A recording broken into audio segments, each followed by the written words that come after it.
تعال اقول لك ازاي تنزل كالندر زي دي موجودة في الاكسل وتكون متغيرة. وليكن انا عايز 2023، كتبت هنا 23. لو عايزة تبقى 22 هكتب هنا 22 وهلاقي الكالندر اتغيرت عندي بالشكل ده.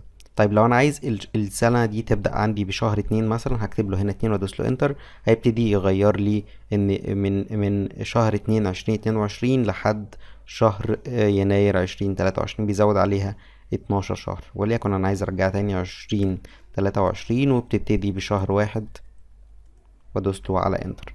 طيب ازاي ننزل الكالندر دي ببلاش وبدون اي ابديت؟ هدوس كليك يمين على الاكسل واعمل اكسل جديدة، كاني هفتح اكسل من اول تاني. بدل ما اختار بلانك ورك بوك هاجي هنا على اليمين واختار مور تمبلت، ومن هنا هيبتدي يعمل ريكومنديشن عليا، يقول لي عايز بيزنس ولا بيرسونال ولا في الاخر هنا كالندر، او ممكن اعمل سيرش هنا على الكالندر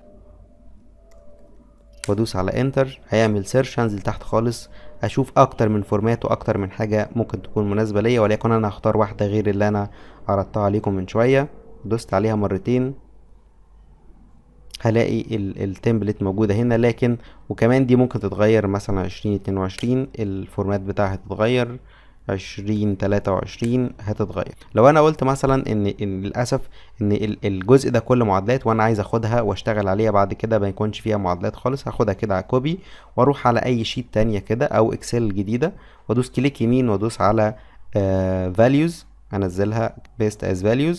وانا برضو دايس في نفس المكان كليك يمين وادوس على فورمات علشان تنزل بنفس الفورمات.